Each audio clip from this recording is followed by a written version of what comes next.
partagez vos biens avec les nécessiteux. Mes enfants bien-aimés, je suis votre Jésus de miséricorde qui vous parle. Je suis ici avec mon cœur ouvert par la lance pour vous inviter à puiser dans cette blessure profonde et sanglante une force toujours plus grande, une grâce toujours plus abondante, une foi adamantine et la certitude que toujours je serai avec vous pour vous soutenir, vous aider, vous encourager, quelles que soient les difficultés que vous rencontrerez.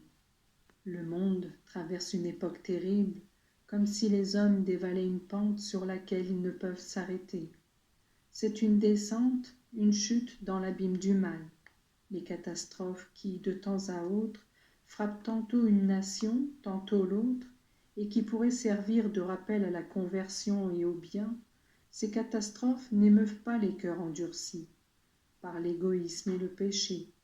Chacun pense à soi, et si la douleur frappe d'autres peuples, ces cœurs endurcis restent tous indifférents, ou tout au plus se contentent-ils de quelques mots de commisération qui laissent tout sans changement. Certains disent que le monde a toujours été ainsi, et refusent de penser que l'aggravation du mal chez les hommes soit due à l'action du malin.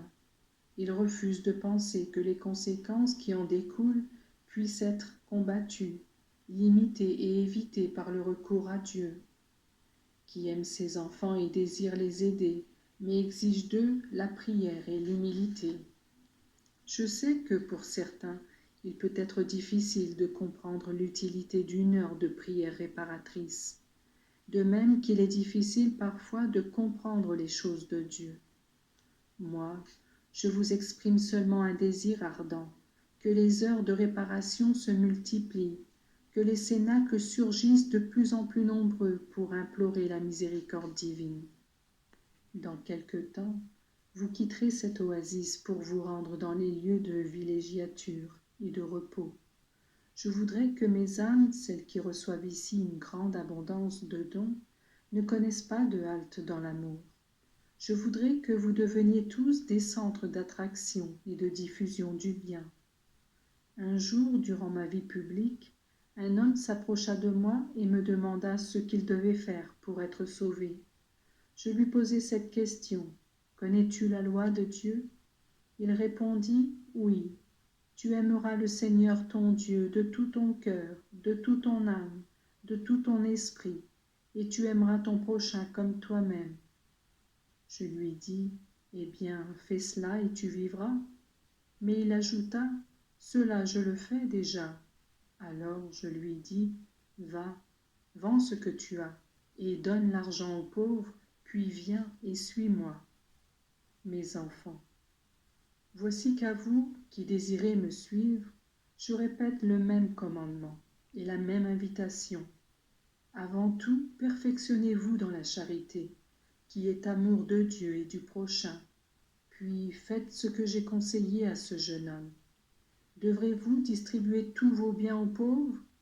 Si quelqu'un entendait un appel particulier, il pourrait le faire, mais moi, je désire que tous vous entendiez et fassiez vôtre cette invitation à partager avec vos frères les biens matériels et spirituels dont vous disposez tous. L'abondance de la lumière qui vous éclaire au point de vous faire voir clairement les valeurs de la vie est une richesse. Ouvrez portes et fenêtres pour la communiquer aux autres.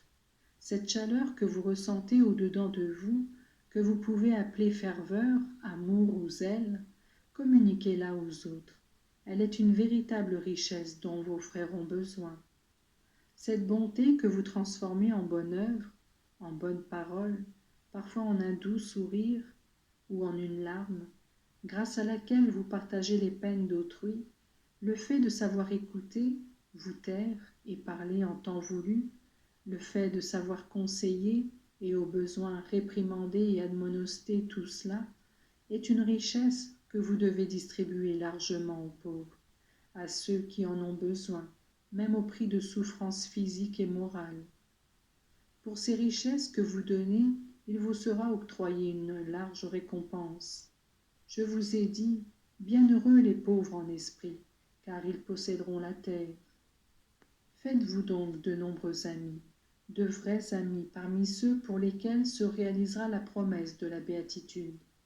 Même si je n'exige pas de vous le dépouillement complet des biens matériels, je vous invite cependant au détachement et à l'économie, qui vous permettent d'user purement du nécessaire, afin de pouvoir donner le superflu à ceux qui sont dans la nécessité et la pénurie.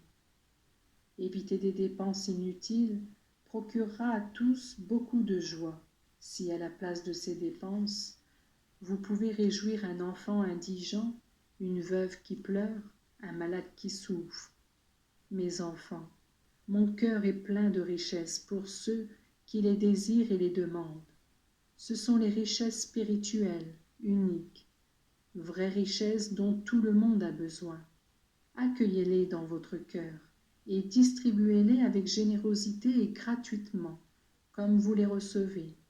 Je vous bénis, mes enfants, que ceux qui partent et ceux qui restent se souviennent toujours que partout, votre Jésus attend des âmes pour les enrichir d'amour.